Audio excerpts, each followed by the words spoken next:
রাজ্যে মহিলারা সুরক্ষিত নয়, এমনই অভিযোগ তুলে ত্রিপুরা পুলিশ মহানির্দেশকের অফিসের সম্মুখে বিক্ষোভ প্রদর্শন করল ত্রিপুরা মহিলা সংগ্রাম পরিষদ। পরে সংবাদ মাধ্যমের মুখোমুখি হয়ে আন্দোলনকারীরা বলেন, রাজ্যের নারী নিরাপত্তার চরম অবনতি হয়েছে।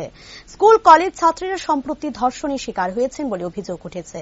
পাশাপাশি বিভিন্ন কর্মস্থলেও একইভাবে হেনস্থার শিকার হচ্ছেন নারীরা। তার সাথে পাল্লা দিয়ে বাড়ছে গৃহস্থ হিংসার সংখ্যা। ফলে তাদের দাবি, এইসব ঘটনা পুনরাবৃত্তি যাতে আর না ঘটে তার জন্য প্রশাসনকে কঠোর পদক্ষেপ গ্রহণ করতে হবে এবং এইসব ঘটনার অভিযুক্ত হিসেবে যাদের নাম লিপিবদ্ধ হচ্ছে তাদের বিরুদ্ধে আইন অনুযায়ী পদক্ষেপ গ্রহণ করতে হবে। এই রাজ্যে নারীরা নিরাপত্তাহীনতায় ভুগছে, তার জন্য আমরা আজকে ডিজিপি সাহেবের কাছে এক ডেপুটেশনে মিলিত হব।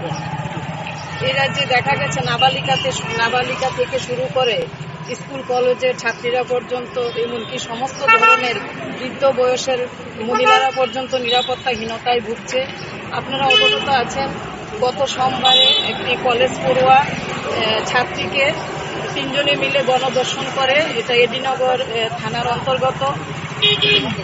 আজকে দেখা গেছে পথে ঘাটে এমনকি কর্মস্থল নারীরা নির্যাতনের শিকার হচ্ছে। পরিবারের মধ্যেও দেখা যায় নারীরা নিরাপদ নয়।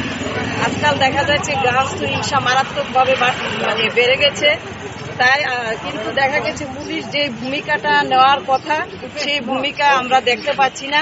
তাই আমরা মহিলা সংগ্রাম পরিষদ দাবি জানাবো ডিজিপি সাহেবের কাছে যে একটা কঠোর নারীদের যারা ধর্ষণ করে তাদের বিরুদ্ধে একটা কঠোর পদক্ষেপ, নিরপেক্ষ ভূমিকা গ্রহণ করুক। আর